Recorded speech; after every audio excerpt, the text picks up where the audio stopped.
Hello बच्चों, आज हम लोग फिर से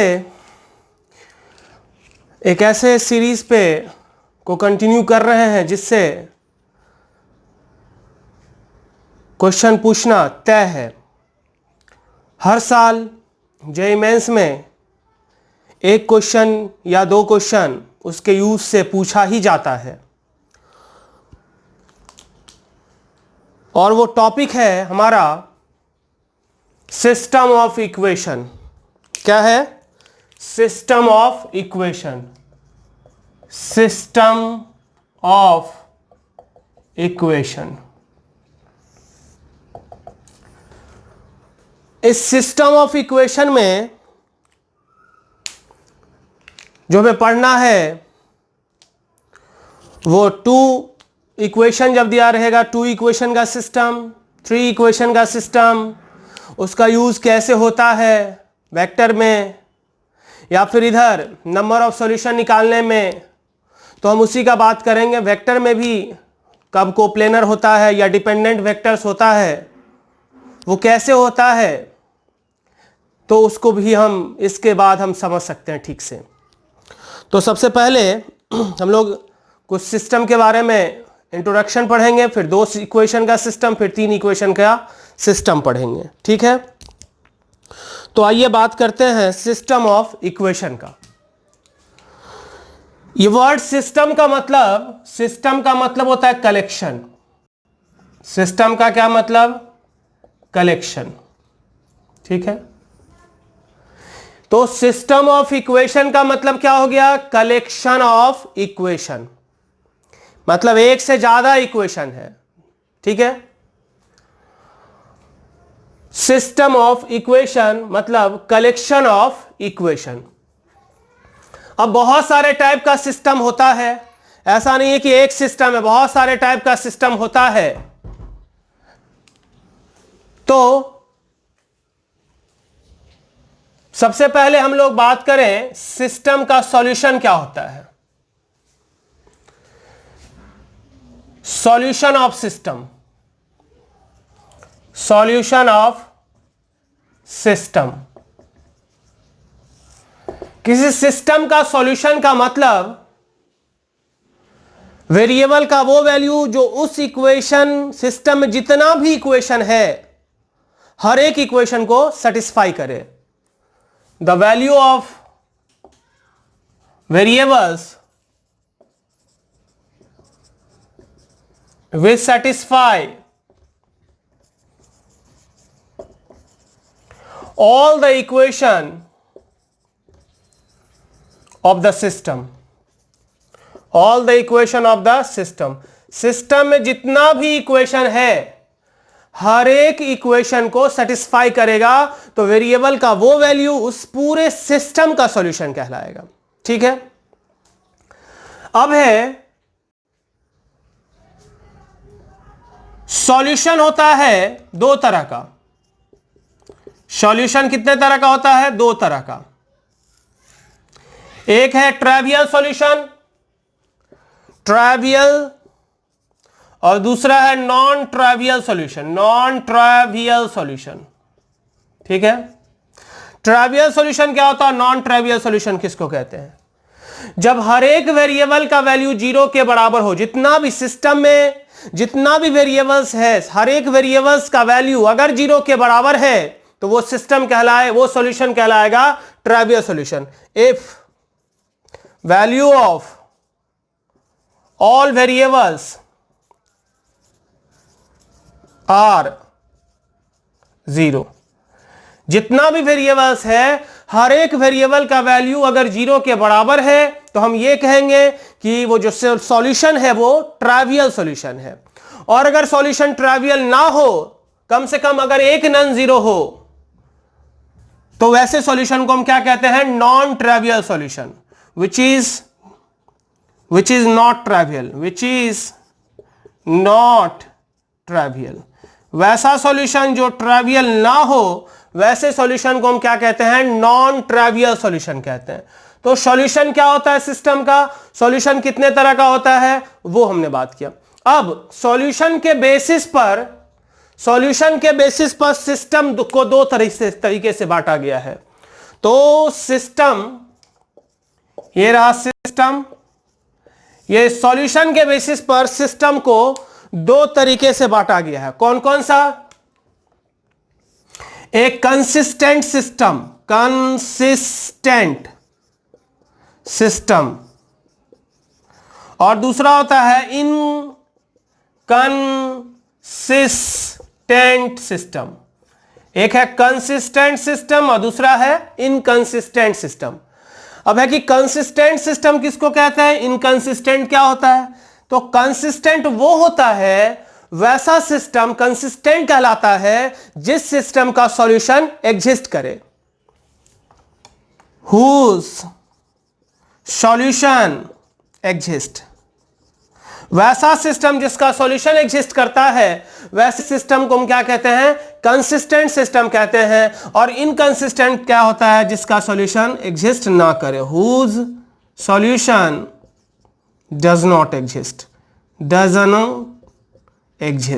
डजंट एग्जिस्ट। वैसा सिस्टम जिसका सॉल्यूशन एग्जिस्ट ना करे, वैसे सिस्टम को हम इनकंसिस्टेंट सिस्टम कहते हैं। क्लियर है? अब दूसरे बेसिस पर सिस्टम फिर से दो तरह का होता है। सिस्टम दो तरह का होता है। क्या क्या होता है? एक होता है होमोजीनियस सिस्टम, एक होता है होमोजीनियस सिस्टम, और दूसरा होता है non homogeneous system. Homogeneous system और दूसरा होता है non homogeneous system. Homogeneous system क्या होता है? जिस सिस्टम में हर एक इक्वेशन होमोजीनियस हो, collection of only homogeneous equation, collection of only homogeneous equation, homogeneous equation. Homogeneous equation का कलेक्शन कहलाता है होमोजीनियस सिस्टम। नॉन होमोजीनियस किसको कहते हैं? Which is not homogeneous, which is not homogeneous.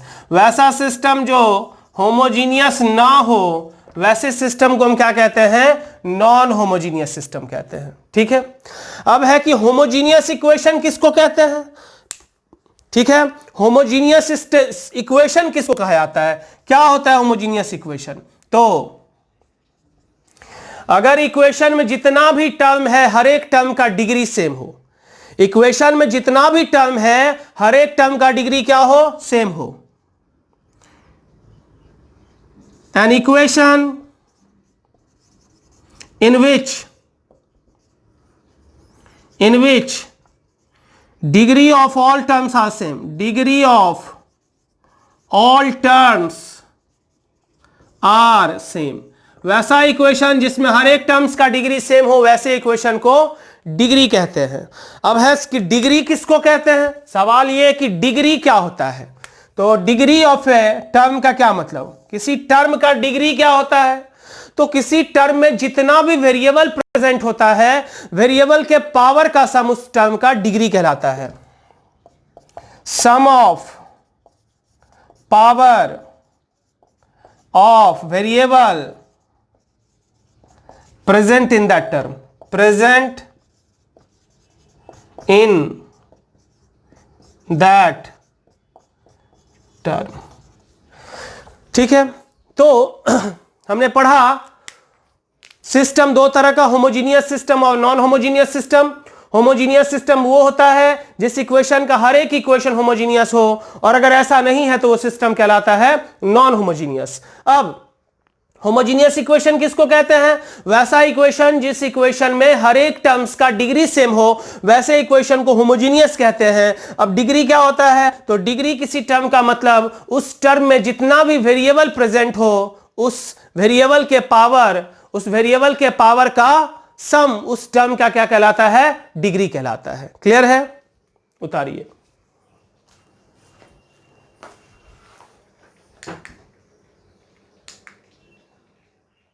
अब हम लोग बात करेंगे कि दो इक्वेशन का सिस्टम और तीन इक्वेशन के सिस्टम के बारे में। तो पहले हम लोग देखते हैं system of two equation. System of two equation.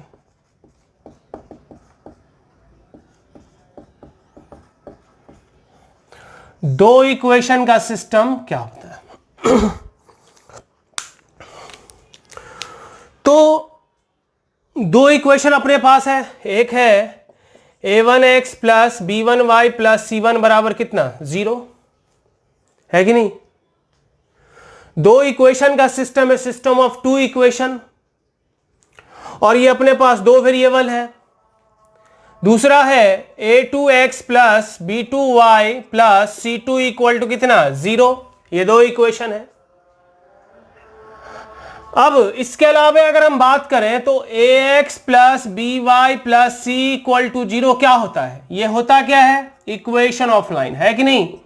Equation of line, equation of क्या? लाइन होता है, स्ट्रेट लाइन, और जिसका स्लोप कितना होता है? माइनस ए बाय बी। इस लाइन का स्लोप कितना होता है? माइनस ए बाय बी, स्ट्रेट लाइन का।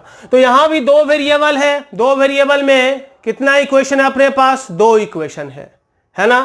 हो सकता है कि अपने पास अगर एक ही इक्वेशन रहता, अगर एक इक्वेशन सिर्फ रहेगा तो क्या होगा, और दो इक्वेशन रहेगा तो क्या होगा। तो एक इक्वेशन अगर हम बात करें कि सिर्फ एक ही इक्वेशन है, सपोज कि अपने पास एक ही इक्वेशन है और वेरिएबल चूंकि दो है, तो कितना सॉल्यूशन होगा? इक्वेशन एक है, वेरिएबल दो है, तो कितना सॉल्यूशन होगा इसका? Infinite solution. कितना सॉल्यूशन होगा इसका? Infinite solution. इनफाइनाइट सॉल्यूशन होगा कि नहीं होगा? होगा, क्योंकि इस लाइन पर जितना भी पॉइंट होगा उस पॉइंट का कोऑर्डिनेट, हर एक पॉइंट का जो कोऑर्डिनेट होगा वो इस इक्वेशन का क्या होगा? सॉल्यूशन होगा। अब हम बात कर ले कि जब दो इक्वेशन है तो क्या होगा, जब दो इक्वेशन होगा तो क्या होगा। अभी फिलहाल हमारे पास एक इक्वेशन था, अब अपन दो इक्वेशन को लेके चलते हैं तो क्या होता है। तो चलो देखते हैं दो equation, a1x plus b1y plus c1 बराबर 0 और a2x plus b2y plus c2 बराबर कितना 0। ठीक है, सो दो इक्वेशन पे हम लोग बात कर रहे हैं। दो जब इक्वेशन होगा तो क्या होगा, तो ग्राफ सॉल्यूशन का मतलब क्या होता है? ग्राफिकली सॉल्यूशन का क्या मतलब होता है? Graphically solution, number of solution का मतलब, यहां पर देखो ये दोनों लाइन इंटरसेक्ट कर रहा है, कितने पॉइंट पर? एक पॉइंट पर, तो एक सॉल्यूशन है। यहां दोनों लाइन पैरेलल है तो एक भी सॉल्यूशन नहीं है, और ये दोनों लाइन क्या कर रहा है? कोइंसाइड कर रहा है, तो कितना सॉल्यूशन हो गया? Infinite solution. क्योंकि इस दोनों लाइन का कॉमन पॉइंट इनफाइनाइट है, तो इनफाइनाइट ऐसा एक्स वाई का वैल्यू होगा जो दोनों इक्वेशन को सेटिस्फाई करेगा। यहां पर एकमात्र ऐसा पॉइंट है, यानी इसका मतलब एक ऐसा एक्स वाई का कलेक्शन होगा जो दोनों इक्वेशन को सेटिस्फाई करेगा, और यहां पर ऐसा कोई भी नहीं है, इसलिए इस केस में नंबर ऑफ सॉल्यूशन कितना होगा? 0, है कि नहीं। तो तीन केस अपने पास हो गया। क्या क्या क्या केस हुआ? पहले जब ये दोनों पैरेलल हो, तो पैरेलल हो तो क्या होगा? a1 बाई b1, इसका स्लोप बराबर इसका स्लोप, इसका स्लोप कितना? Minus a1 by b1 is equal to इसका स्लोप कितना? माइनस a2 बाई b2, है कि नहीं, है ना। For parallel, for parallel, parallel के लिए। तो यहां से ये और ये कैंसिल हो गया, इसको नीचे इसको ऊपर ले जाते हैं तो क्या हो जाएगा? a1 बाई a2 बराबर कितना? b1 बाई b2, है ना। ये पैरेलल के लिए हो, बट नॉट इक्वल टू कितना? c1 by c2। तो ये हो गया, जब पैरेलल हो गया not equal to c1 by c2। ठीक है, सो इस केस में कितना सॉल्यूशन होगा? नो सॉल्यूशन, एक भी सॉल्यूशन नहीं होगा। लेकिन जब a1 बाई a2 बराबर b1 बाई b2 बराबर c1 बाई c2 हो जाए, तो इसका मतलब दोनों क्या कर जाएगा? कोइंसाइड कर जाएगा। तो उस केस में कितना सॉल्यूशन होगा? इनफाइनाइट सॉल्यूशन, इनफाइनाइट सॉल्यूशन, है कि नहीं। और तीसरा केस, जब a1 by a2 not equal to b1 by b2, यानी दोनों लाइन पैरेलल नहीं है, और जब पैरेलल नहीं है तो दोनों इंटरसेक्ट करेगा। कितने केस पॉइंट पर इंटरसेक्ट करेगा? एक पॉइंट पर। तो उस केस में नंबर ऑफ सॉल्यूशन कितना होगा? One solution, only one solution. ठीक है, चलो ये तो समझ गए। अब आगे हम लोग बात करें, ये हमने एक इक्वेशन, दो वेरिएबल पे हम बात कर रहे थे। दो वेरिएबल में एक इक्वेशन यहां पर दिया हुआ था, दो वेरिएबल में यहां पर कितना इक्वेशन दिया हुआ था? दो इक्वेशन। दो वेरिएबल में एक इक्वेशन, दो वेरिएबल में दो इक्वेशन। अब दो वेरिएबल में तीन इक्वेशन का बात करें, a1x plus b1y plus c1 बराबर 0, a2x plus b2y plus c2 बराबर 0, and a3x plus b3y plus c3 equal to कितना 0। ठीक है, तो यहां पर अपने पास कितना है 3 इक्वेशन है। तो सॉल्यूशन कब होगा, सॉल्यूशन तब होगा जब एक्स वाई का, सॉल्यूशन का मतलब ये तीनों तो लाइन को रिप्रेजेंट कर ही रहा है, सॉल्यूशन का मतलब एक ऐसा पॉइंट जो तीनों इक्वेशन को क्या करे, सेटिस्फाई करे। इसका मतलब ये तीनों लाइंस क्या हो गया, कॉन्करेंट हो गया। तो कॉन्करेंट होने के लिए क्या कंडीशन होगा, कॉन्करेंट होने के लिए क्या कंडीशन होगा बताओ, कॉन्करेंट होने के लिए क्या कंडीशन होगा बोलो। तो एक्स बाय कितना, या ऐसा सीधा समझो कोफिशिएंट से डिटर्मिनेंट बनेगा कितना, a1 b1 c1 a2 b2 c2 a3 b3 c3 is equal to कितना 0। तो इस सिस्टम के पास ये कैसा सॉल्यूशन हो गया, कंसिस्टेंट हो गया, यानी फॉर कंसिस्टेंट सिस्टम को कंसिस्टेंट होने के लिए कोफिशिएंट से जो डिटर्मिनेंट बनेगा उसका वैल्यू कितना होना चाहिए, 0 होना चाहिए।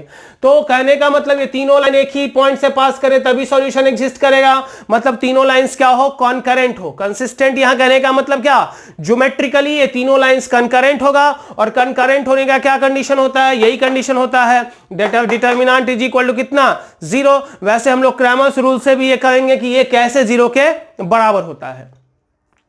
तो हमने दो वेरिएबल पे बात किया, एक इक्वेशन जब रहेगा तो इनफाइनाइट सॉल्यूशन, दो वेरिएबल रहेगा तो 3 केस हमारा बना, और जब 3 इक्वेशन रहेगा तो कंसिस्टेंट, मतलब सिस्टम कंसिस्टेंट कहने का क्या मतलब कि जब सिस्टम का सॉल्यूशन एग्जिस्ट करे, और ये तभी होगा जब कोफिशिएंट से डिटर्मिनेंट का वैल्यू कितना हो जाए, 0 के बराबर हो जाए। अब आगे 3 वेरिएबल पे बात करते हैं, ये 2 वेरिएबल का बात हुआ, अब 3 वेरिएबल पे बात करते हैं। तो आगे बात करते हैं 3 वेरिएबल के लिए क्या होगा।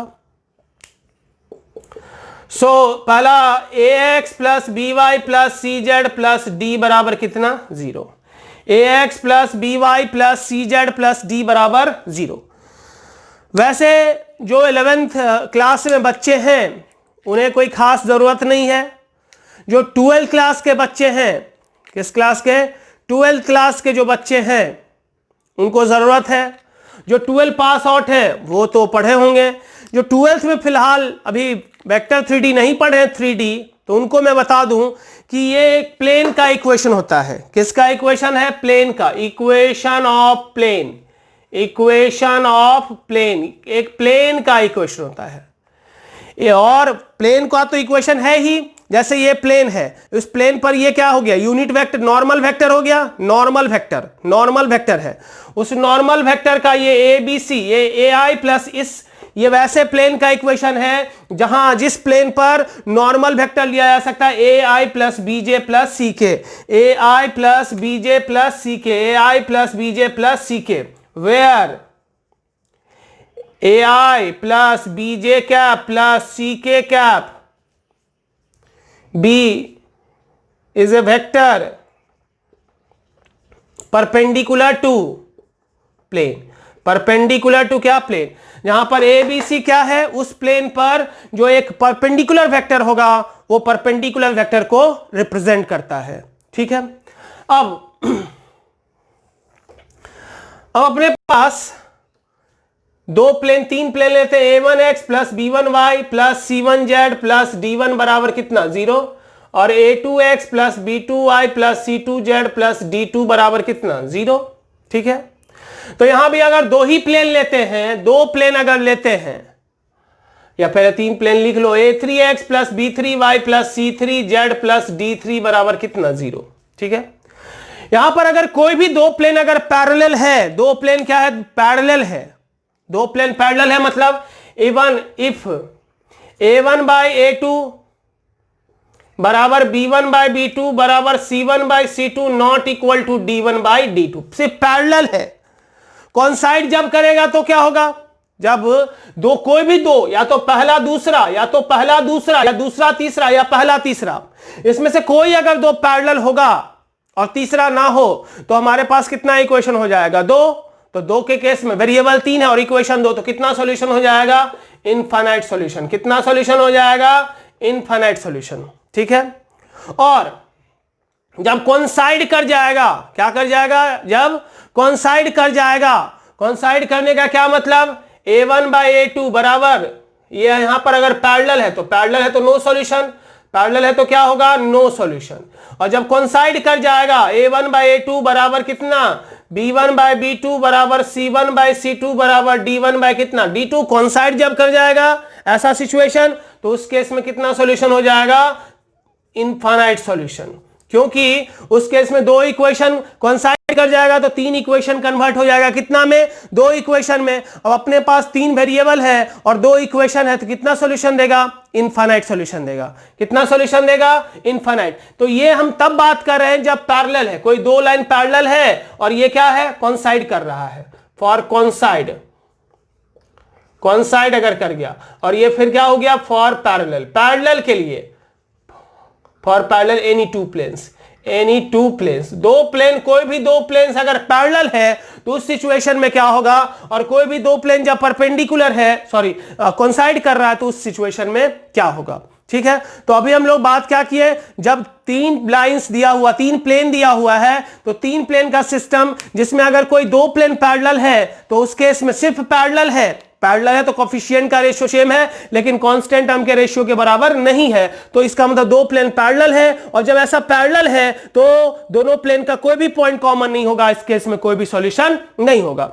लेकिन अगर प्लेन पैरेलल तो है ही, साथ में कोफिशिएंट के रेशियो के बराबर है, मतलब दोनों क्या कर गया, कोइंसाइड कर गया। अगर कोई भी दो कोइंसाइड कर रहा है, इसका मतलब तीन इक्वेशन कन्वर्ट किस में हो जाएगा, दो इक्वेशन में। और अगर दो इक्वेशन में कन्वर्ट हो जा रहा है और तीन वेरिएबल है, तो अपने पास कितना सॉल्यूशन होगा, इनफाइनाइट सॉल्यूशन होगा। यहां तक समझ में आया, ठीक है। अब हम लोग जब पैरेलल नहीं होगा तब क्या होगा, और उस समय हम लोग बात करते हैं क्रैमर्स रूल का।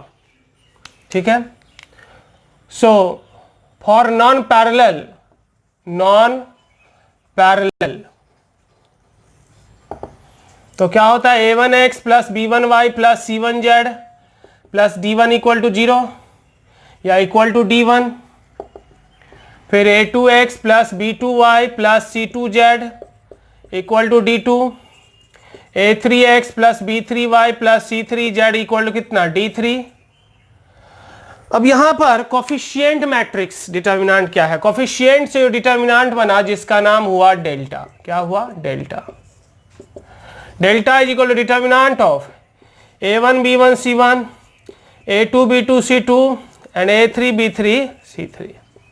डेल्टा वन में क्या होगा, फर्स्ट कॉलम, फर्स्ट कॉलम को हम लोग बदल देंगे, तो डेल्टा वन में क्या होगा, फर्स्ट कॉलम को कांस्टेंट से बदलेंगे, तो क्या हो जाएगा, D1 D2 D3, B1 B2 B3 and C1 C2 C3। इसी तरह से डेल्टा टू क्या हो जाएगा, सेकेंड कॉलम को चेंज करेंगे, तो A1 A2 A3, D1 D2 D3 और फिर C1 C2 C3। फिर डेल्टा थ्री का वैल्यू कितना होगा, थर्ड कॉलम को change, A1 A2 A3, B1 B2 B3 and D1 D2 D3। ये अपना हो गया तीन डिटर्मिनेंट। अब इसमें पहला केस, अगर डेल्टा नॉट इक्वल टू 0, अगर डेल्टा का वैल्यू 0 के बराबर नहीं है, then system will have unique solution. System के पास सॉल्यूशन कैसा होगा, यूनिक सॉल्यूशन होगा। क्या होगा, x is equal to delta 1 by delta, y is equal to delta 2 by delta and z equal to कितना, डेल्टा 3 बाय डेल्टा। और अगर इफ डेल्टा बराबर 0 एंड डेल्टा 1 बराबर डेल्टा 2 बराबर डेल्टा 3 बराबर भी 0 है, सबका सब 0 है, सबका सब क्या है, 0 है। डेल्टा 1 डेल्टा 2 डेल्टा 3 भी सबका सब अगर 0 है, तो उस केस में क्या होगा। और तीसरा केस, इफ डेल्टा बराबर 0 and at least one of delta 1 delta 2 delta 3 is non zero, is क्या, नॉन जीरो। ये तीन सिचुएशन, अगर तीनों का तीनों 0 है, डेल्टा के साथ साथ तीनों का तीनों अगर 0 है, तो तीनों का 0 0, तो 0/0 फॉर्म आ जाएगा, x 0/0, y 0/0, z भी क्या 0/0। और ये क्या होता है, कौन सा फॉर्म होता है, लिमिट का इंडिटरमिनेट फॉर्म्स होता है, जिसके पास फिक्स्ड वैल्यू होता है। वो होता है कि नहीं, कोई फिक्स्ड होता है, कोई ना कोई फिक्स्ड वैल्यू होगा, लेकिन कितना फिक्स्ड, अलग अलग सिचुएशन में तो अलग अलग वैल्यू होगा, हर सिचुएशन में तो एक ही वैल्यू नहीं होता है। मतलब कोई फिक्स करने का मतलब हमारा था कांस्टेंट वैल्यू होता है, लेकिन डिपेंड करता है सिचुएशन पर, तो बहुत सारा लिमिट का वैल्यू आ सकता है। तो उस केस में इनफाइनाइट वैल्यू पॉसिबल है, इसीलिए सॉल्यूशन क्या हो जाता है, इनफाइनाइट सॉल्यूशन। तो इस केस में सॉल्यूशन कितना हो गया, इनफाइनाइट। और अगर डेल्टा 0 है, उसके साथ at least one of delta 1, delta 2, delta 3 is non zero. Delta 0 है, लेकिन कम से कम अगर एक नॉन जीरो है, तो डेल्टा अगर एक मान लो कोई एक नॉन जीरो है, तो उस केस में क्या हो जाएगा, नॉन 0/0 क्या हो जाएगा, undefined.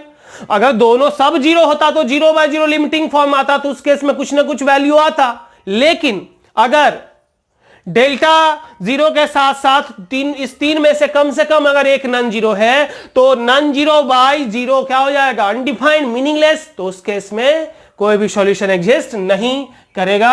So no solution exist, क्या हो जाएगा, नो सॉल्यूशन एग्जिस्ट। तो हमने बात किया दो वेरिएबल में, कितना में, दो वेरिएबल में जो हमारे पास इक्वेशन है उसका हमने बात किया, ठीक है। अब आगे अगर हम सिस्टम का बात करें तो एक होमोजीनियस सिस्टम होता है। कौन सा सिस्टम, होमोजीनियस सिस्टम। एक सिस्टम है a1x plus b1y plus c1z बराबर 0। दूसरा क्या है, a2x plus b2y plus c2z बराबर 0। और तीसरा क्या है, a3x plus b3y plus c3z बराबर कितना, 0। ये कैसा सिस्टम है, होमोजीनियस। तो 0 0 0 तो इसको सेटिस्फाई करेगा ही, करेगा कि नहीं करेगा, 0 0 0 इसको हर हाल में सेटिस्फाई करेगा। हर एक सिस्टम के पास एक सॉल्यूशन, ट्राइवियल सॉल्यूशन होगा ही, है ना। तो हर एक, चूंकि हर एक होमोजीनियस सिस्टम के पास एक ट्राइवियल सॉल्यूशन होता है, 0 0 0 चूंकि हर हाल में इसको सेटिस्फाई करेगा, क्योंकि डेल्टा 1 0 हो जाएगा, क्योंकि d1 यहां 0 है, d2 d3 तीनों 0 है। तो जब d1 d2 d3 0 है, तो ये भी 0, ये भी 0, ये भी 0, तो 0 0 0 आ जाएगा x और y z का वैल्यू, तो ये सेटिस्फाई करेगा, है कि नहीं। सो एक तो सॉल्यूशन होगा ही। Every homogeneous system, every homogeneous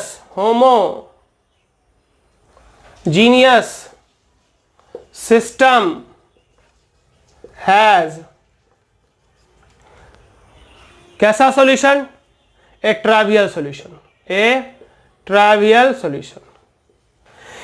इसके अलावे it may or may not have non-trivial, it may or may not have, may or may not have, may not have non-trivial solution, non-trivial solution। इसके अलावा इसके पास non trivial solution हो भी सकता है और नहीं भी हो सकता है, ठीक है। फॉर नॉन ट्राइवियल कोफिशिएंट से जो डिटर्मिनेंट बनेगा, तो क्या हो जाएगा उस केस में, a1 a2 a3 b1 b2 b3 c1 c2 c3, इसका वैल्यू कितना के बराबर, 0 के बराबर। अगर ये डिटर्मिनेंट का वैल्यू 0 के बराबर हो गया, तो इस केस में सिस्टम के पास ट्राइवियल सॉल्यूशन के अलावा कैसा सॉल्यूशन होगा, नॉन ट्राइवियल सॉल्यूशन भी होगा। ट्राइवियल सॉल्यूशन का मतलब जब हर एक वेरिएबल का वैल्यू क्या हो, 0, और नॉन ट्राइवियल सॉल्यूशन का मतलब जब सॉल्यूशन ट्राइवियल ना हो, ठीक है। अब हम लोग इसका बात करेंगे कि कैसे इसका यूज, जो सिस्टम में हम वेक्टर में जब पढ़ते हैं, कोप्लेनर वेक्टर्स या डिपेंडेंट वेक्टर्स, उसमें जब हम लोग बात करते हैं तो कैसे कोई वेक्टर कोप्लेनर होता है 3 वेक्टर, और कैसे नॉन कोप्लेनर होता है, उस पर बात करते हैं, ठीक है। अब हम लोग देखेंगे कि वेक्टर में सिस्टम ऑफ इक्वेशन का कैसे यूज होता है। जनरली लोग डायरेक्ट लिख देते हैं कोप्लेनर है तो ये है, इतना डिटर्मिनेंट 0 होगा। कैसे होता है उसको देखते हैं, ठीक है। सो कोप्लेनर वेक्टर्स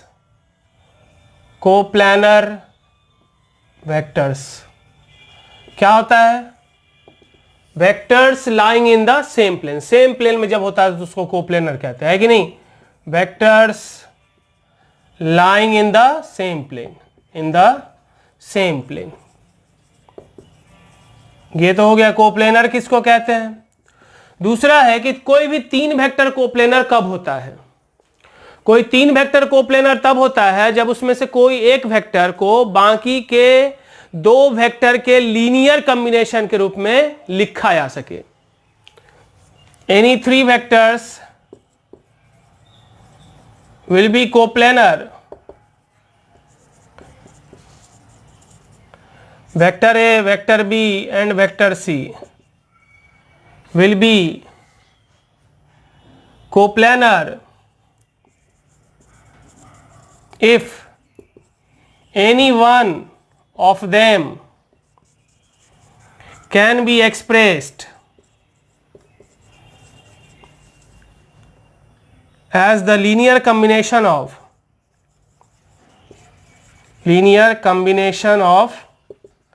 other two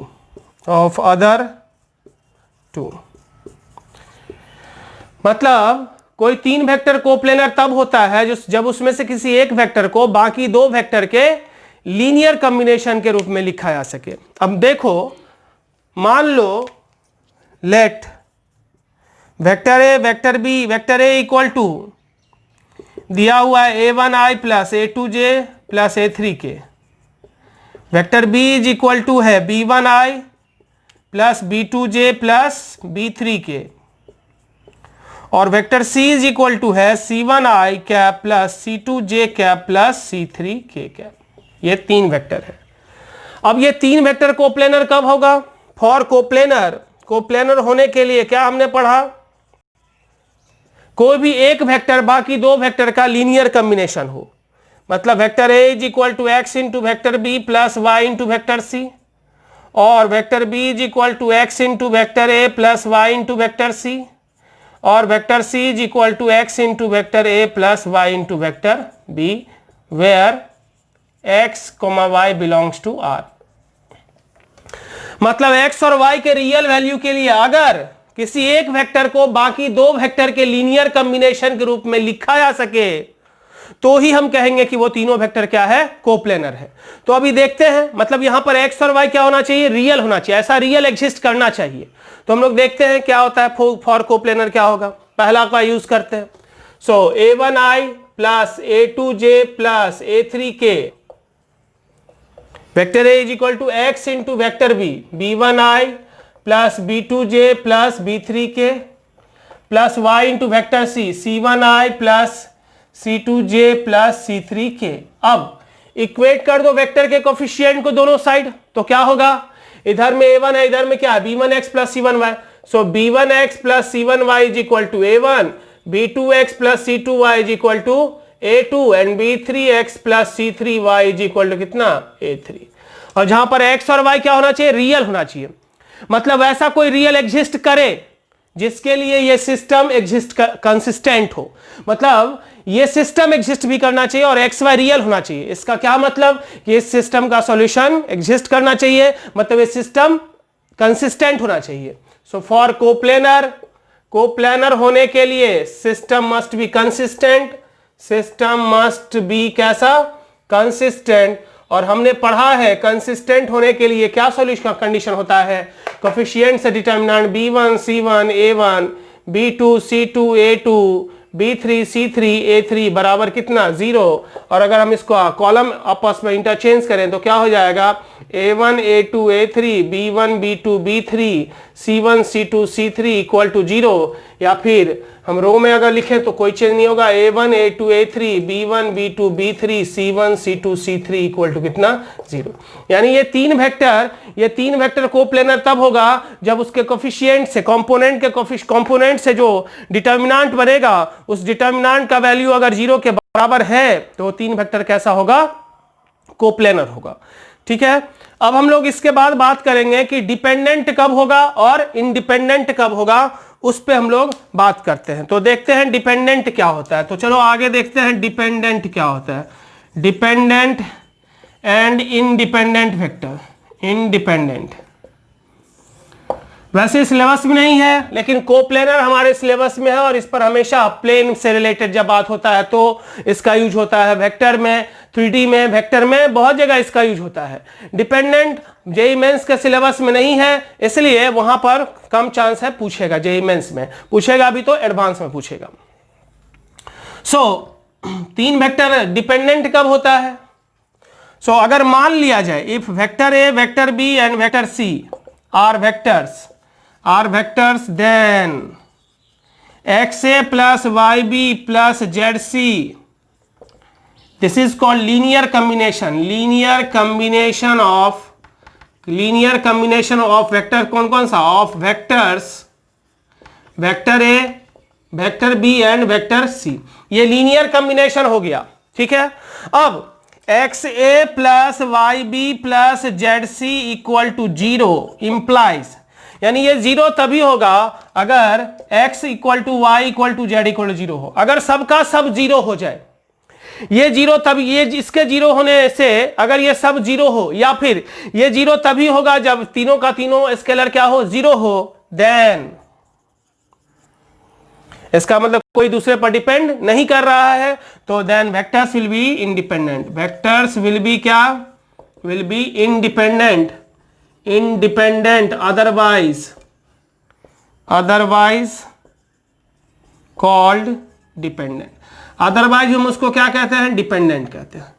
अब हम लोग ये देख रहे हैं कि कोई तीन वेक्टर डिपेंडेंट कब होगा और तीन वेक्टर इंडिपेंडेंट कब होगा। इंडिपेंडेंट कब होगा और डिपेंडेंट कब होगा, उसको हम लोग देखते हैं। वही तीन वेक्टर लेते हैं और फिर देखेंगे कि डिपेंडेंट का क्या कंडीशन होगा और इंडिपेंडेंट का क्या कंडीशन होगा। Vector A equal to A1I plus A2J plus A3K, vector B is equal to B1I plus B2J plus कितना? B3K, and vector C is equal to C1I plus C2J plus कितना? C3K। For dependent और independent, for dependent और independent, dependent या independent के लिए क्या होगा? Coefficient से डिटर्मिनेंट A1, या फिर हम ये कह दें XA plus YB plus ZC equal to कितना? 0 हो, जहां पर XYZ क्या हो? रियल नंबर हो। XA plus YB plus ZC बराबर कितना हो? 0 हो। तो पुट कर देते हैं। X इंटू कितना? A1I plus A2J plus A3K plus Y into कितना? B1I plus B2J plus B3K plus Z into कितना? C1I plus C2J plus C3K equal to कितना? 0। अब कोफिशिएंट को इक्वेट कर दो, लेफ्ट साइड में भी वेक्टर है, राइट साइड में भी वेक्टर है, तो equating the coefficient of I cap, J cap and K cap, तो क्या हो जाएगा? A1X plus B1Y plus C1Z बराबर 0, A2X plus B2Y plus C2Z बराबर 0, and A3X plus B3Y plus C3Z बराबर कितना? 0।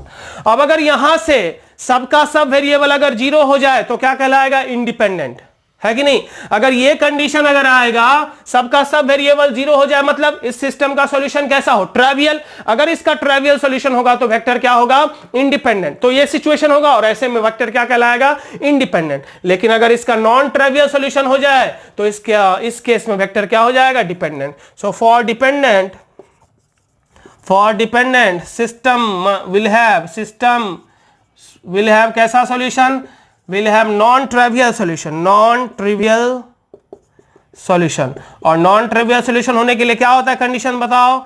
A1 A2 A3 B1 B2 B3 C1 C2 C3 का value कितना के बराबर? 0 के बराबर होता है। तो इस तरह से हम लोग सिस्टम ऑफ इक्वेशन में, एक क्वेश्चन तो पूछेगा, वो सिस्टम ऑफ इक्वेशन दिया हुआ रहेगा, उसमें कितना सॉल्यूशन होगा? इनफाइनाइट होगा, 1 होगा, मेनी होगा, तो उसको हम लोग ग्राफिकली एनालाइज कर सकते हैं, लाइन से या फिर प्लेन से। ठीक है, हमेशा क्रैमर्स रूल से सवाल बने ऐसा जरूरी नहीं है। या उसके अलावा एक सवाल पूछता है, वेक्टर्स में भी बहुत सारा चांस रहता है, वेक्टर्स में कैसे वो वेक्टर कोप्लेनर होता है या डिपेंडेंट या इंडिपेंडेंट होता है, तो उसको हम लोग बढ़िया से समझ सकते हैं, फील कर सकते हैं, ताकि क्वेश्चन बनाने में आसानी होगा। अब हम लोग आगे देखते हैं कि कैसे इस पर बेस्ड क्वेश्चन पूछा जाता है जेईई मेंस और एडवांस के एग्जाम में। ठीक है, उतारो। अब हम लोग बात करेंगे प्रॉब्लम पे, इस पे बेस्ड प्रॉब्लम कैसे पूछा जाता है। तो फर्स्ट प्रॉब्लम है the number of values of के फॉर विच, के का कितना वैसा वैल्यू होगा जिसके लिए जो सिस्टम है दो वेरिएबल में दो इक्वेशन का ये सिस्टम दिया हुआ है और इसके पास नो सॉल्यूशन हो, कोई भी सॉल्यूशन ना हो, ऑप्शंस दिया हुआ है। तो भाई ये दो इक्वेशन और दो वेरिएबल में सिस्टम है, तो तुम बताओ कि ये कब पॉसिबल होगा? ये जब दोनों, ये लाइन का इक्वेशन है और इसके पास कोई सॉल्यूशन ना हो, तो ये तभी होगा जब दोनों लाइन क्या होगा? पैरेलल होगा। तो क्या होगा पैरेलल के लिए condition? k plus one a1 by a2 is equal to क्या होता है? b1 बाई b2 होता है कि नहीं? सो यहां से 8k is equal to k square plus 4k plus कितना 3, so k square minus 4k plus 3 equal to 0। तो k बराबर कितना हो जाएगा? 1 और 3। k का वैल्यू 1 और 3 आया। दो वैल्यू तो दिख रहा है k का, लेकिन अब चेक इतना पे ही मैक्सिमम बच्चा छोड़ देता है कि k का दो वैल्यू आ गया, लेकिन k का वो वैल्यू सेटिस्फाई भी करेगा कि नहीं ये चेक करना जरूरी है। k के इस वैल्यू के लिए वो इक्वेशन कैसा दे रहा है वो भी चेक करना जरूरी है। तो पहले चेक कर लेते हैं। If k is equal to 1, जब k का वैल्यू 1 होगा तो बताओ क्या हो जाएगा? 2x plus 8y is equal to 4, और जब k का वैल्यू 1 होगा तो ये कितना हो जाएगा? x plus 4y is equal to कितना? 2। अब देखो फर्स्ट इक्वेशन में अगर 2 से मल्टीप्लाई कर दो तो क्या हो जाएगा? ये फर्स्ट इक्वेशन में 2 से मल्टीप्लाई करो तो यही इक्वेशन आ जाएगा, आएगा कि नहीं? अगर 2 से मल्टीप्लाई करेंगे तो यही इक्वेशन आएगा। इसका मतलब k का वैल्यू 1 के लिए दोनों इक्वेशन क्या हो गया? आइडेंटिकल इक्वेशन हो गया। तो फिर उस केस में कितना सॉल्यूशन हो जाएगा? इनफाइनाइट। इसका मतलब k का वैल्यू 1 के बराबर नहीं होगा, है कि नहीं? ये दोनों कोइंसाइड कर गया तो k का वैल्यू -1 के बराबर नहीं होगा। इसका मतलब k बराबर कितना होगा? 3। 3 के लिए भी तुम चाहो तो चेक कर सकते हो। जब k बराबर 3 होगा तो क्या होगा? If k is equal to 3 तो क्या होगा equation? 4x plus 8y is equal to 12, और दूसरा इक्वेशन क्या होगा? 3x plus 6y is equal to 8। ठीक है, तो ये तुम चेक कर सकते हो कि क्या दे रहा है। 4/3 है, 8/6 है, तो 4/3 is equal to 8/6 is equal to 12/8। 4 8 12 3 6, यहाँ 9 रहता तब शायद नहीं होता, है कि नहीं? तो 9 रहता तो नहीं होता। सो k के वैल्यू 1 के लिए चूंकि ये कोइंसिडेंट नहीं है, इसका मतलब k का वैल्यू कितना होगा? 3 होगा। और जब k का वैल्यू 3 होगा तो कितना सॉल्यूशन आया? यहाँ नंबर ऑफ सॉल्यूशन पूछ रहा है, तो सॉल्यूशन आया सिर्फ एक, यानी first option is correct. Maximum बच्चे यहीं तक बना के छोड़ देते हैं कि k का वैल्यू 2 आ गया और 2 ऑप्शन में दिया हुआ है, खट से मार दिया कि 2 होगा। समझ में आ रहा है ना? चलो अब दूसरा प्रॉब्लम लोग देख रहे हैं कि अगर x plus y plus z equal to 5 ये सिस्टम ऑफ इक्वेशन है और इसके पास इंफिनिटली मेनी सॉल्यूशन दिया हुआ है। क्या सॉल्यूशन है? Many solution. तो लैम्डा प्लस म्यू कितना के बराबर होगा? x plus y plus z equal to 5, x plus 2y plus 2z equal to 6 and x plus 3y plus lambda z equal to कितना? म्यू। तो इसके पास मेनी सॉल्यूशन है, तो इसका मतलब लैम्डा प्लस म्यू का क्या वैल्यू होगा, और उसका वैल्यू दिया हुआ है। सो ये दोनों पैरेलल, ये दोनों पैरेलल नहीं है, और ना ही ये दोनों पैरेलल और ना ही ये दोनों पैरेलल है कि नहीं? पैरेलल नहीं है, इनफाइनाइट सॉल्यूशन है इसके पास, पैरेलल नहीं है। ये दोनों पैरेलल नहीं है, ये ना ही ये पैरेलल, ना ही ये पैरेलल, ना ही कोइंसाइड कर रहा है, इसका नॉन पैरेलल का केस है। ठीक है, और इनफाइनाइट सॉल्यूशन है। तो इनफाइनाइट सॉल्यूशन में क्या हम लोग करेंगे? इनफाइनाइट सॉल्यूशन के लिए क्या कंडीशन होता है बताओ? इनफाइनाइट सॉल्यूशन के लिए डेल्टा 0 और डेल्टा 1 डेल्टा 2 डेल्टा 3 0। जब डेल्टा 0 करेंगे तो ये लैम्डा का वैल्यू निकल जाएगा। डेल्टा 0 करेंगे तो डिटर्मिनेंट ऑफ 1 1 1 1 2 2 1 3 लैम्डा बराबर 0, तो यहां से लैम्डा निकल जाएगा, है कि नहीं? लेकिन दूसरा बार डेल्टा 1 0 करेंगे तो लैम्डा जब निकल गया तो जब डेल्टा 1 लिखेंगे तो म्यू निकल जाएगा। तो ये दो तरीके से बन सकता है, एक तो ये हो गया। दूसरा तरीका क्या है कि ये दोनों इक्वेशन में x और y तो x अलग अलग है, लेकिन अगर हम पहला इक्वेशन को 2 से मल्टीप्लाई कर दे तो ये दोनों सेम हो जाएगा। तो फर्स्ट इक्वेशन हो गया 2x plus 2y plus 2z बराबर 10, और दूसरा इक्वेशन क्या है? x plus 2y plus 2z बराबर कितना? 6। और यहां पे घटा देते हैं तो ये और ये कैंसिल हो गया, यानी x इक्वल टू कितना हो गया? 4। x का वैल्यू 4 आ चुका है कि नहीं? x का वैल्यू अपना 4 आ चुका, और जब x का वैल्यू 4 आ चुका तो ऊपर में देख लो, x का वैल्यू 4 आ गया तो y फर्स्ट इक्वेशन से y प्लस जेड बराबर कितना हो गया? 1, और यहां से 3y प्लस लैम्डा जेड बराबर कितना हो गया? Mu minus mu minus x का वैल्यू कितना 4। अब क्या कह रहा है, इनफाइनाइट मेनी सॉल्यूशन है, इसका मतलब ये दोनों इक्वेशन जो होगा वो कैसा होगा, आइडेंटिकल हो जाएगा। सो 1/3 इज इक्वल टू 1/λ, लैम्डा का वैल्यू तो हम लोगों को पता है नहीं, 1/λ इज इक्वल टू कितना 1/μ माइनस 4। इसको और इसको बराबर करो और एक बार इसको बराबर करो, तो फ्रॉम फर्स्ट से क्या हो जाएगा, लैम्डा इज इक्वल टू 3 हो जाएगा इस दोनों से, और जब इसको बराबर करेंगे तो lambda minus mu equal to कितना 3। सो लैम्डा बराबर कितना 3 प्लस म्यू, तो that is equal to 3 plus कितना 3 plus 3, lambda minus mu is equal to कितना 3। सो ये हो गया 3 प्लस म्यू माइनस 4 था ना, म्यू माइनस कितना 4। सो 1/3 बराबर 1/μ माइनस 4, 1 तो mu minus 4 is equal to कितना हो गया 3। So lambda is equal to 4 plus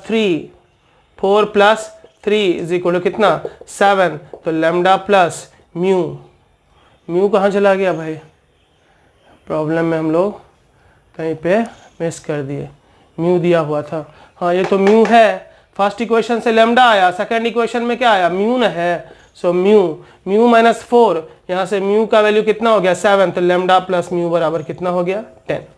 ठीक है, तो यहाँ पर क्या किए, एक तो था इनफाइनाइटली मेनी सॉल्यूशन, लेकिन ये पैरेलल नहीं है, तो इसका हम क्रैमर्स रूल में फिर जाएंगे और उसके लिए क्या करेंगे, डेल्टा 0 करेंगे तो लैम्डा निकल जाएगा, फिर डेल्टा 1 0 करेंगे तो म्यू निकल जाएगा, 2 बार डिटर्मिनेंट सॉल्व करेंगे लैम्डा म्यू निकल जाएगा। उसके अलावा हमने देखा कि जिसको इस इक्वेशन को अगर हम 2 से मल्टीप्लाई कर दें तो x यहां से डायरेक्ट निकल गया, और जब x निकल गया तो दोनों इक्वेशन किसी 2 इक्वेशन में पुट कर दिए, 2 वेरिएबल में इक्वेशन आ गया, 2 वेरिएबल में इक्वेशन आ गया, तो इनफाइनाइट सॉल्यूशन अब है, तो इनफाइनाइट सॉल्यूशन 2 वेरिएबल और 2 इक्वेशन भी है, और इनफाइनाइट सॉल्यूशन है तो कोफिशिएंट का रेशियो क्या होगा, सेम, तो कोफिशिएंट का रेशियो सेम कर दिए तो लैम्डा और म्यू निकल गया, और यहां से लैम्डा प्लस म्यू का वैल्यू कितना आ गया 10 आ गया। क्लियर है। अब हम लोग, ये प्रॉब्लम आया था आईटी में, इसी पर बेस्ड प्रॉब्लम आया था कि एबीसी रियल नंबर्स है, then the following system of equation x in x y z variable में ये इक्वेशन है, और x variable x y z variable में ये सेकेंड डिग्री का इक्वेशन करके रिप्रेजेंट किया है, इसके पास कैसा सॉल्यूशन होगा ये पूछ रहा है, इसके पास कैसा सॉल्यूशन होगा ये पूछ रहा है। तो देखते हैं हम लोग इक्वेशन में, अगर हम X square by A square को X, Y square B square को कैपिटल वाई और इसको हम कैपिटल जेड मान लें, लेट एक्सेस तो लीनियर में हो जाएगा, तो हम लोग को आसान रहेगा करना, सिस्टम ऑफ इक्वेशन लगाना, y square by b square is equal to y and z square by c square equal to capital z. तो अब इक्वेशन क्या हो गया, x plus y plus z, x plus y minus z equal to 1, दूसरा x minus y plus z equal to 1, तीसरा minus x plus y plus z equal to कितना 1, और इसके पास पूछ रहा है कि कितना सॉल्यूशन होगा, है कि नहीं। तो सबसे पहले कितना सॉल्यूशन के लिए डेल्टा निकालते हैं, डेल्टा इज इक्वल टू कितना होगा, इसके लिए हम लोग डेल्टा अगर निकालते हैं तो डेल्टा के बारे में अगर हम लोग बात करें कि डेल्टा कितना सॉल्यूशन होगा, तो ये हम लोग देखते हैं। सो डेल्टा का वैल्यू क्या होगा ये हम लोग से पूछा जा रहा है, तो डेल्टा बराबर कितना होगा बताओ, 1 1 माइनस 1 1 माइनस 1 1 माइनस 1 1 और 1, इसको रिजॉल्व अगर करें तो क्या हो जाएगा 1 into minus 1 minus 1 minus 1 into 1 plus 1 और फिर प्लस माइनस 1 इंटू 1 माइनस 1, तो ये 0 हो गया, दैट इज इक्वल टू कितना -2, और ये कितना हो जाएगा -2, दैट इज कितना हो गया -4।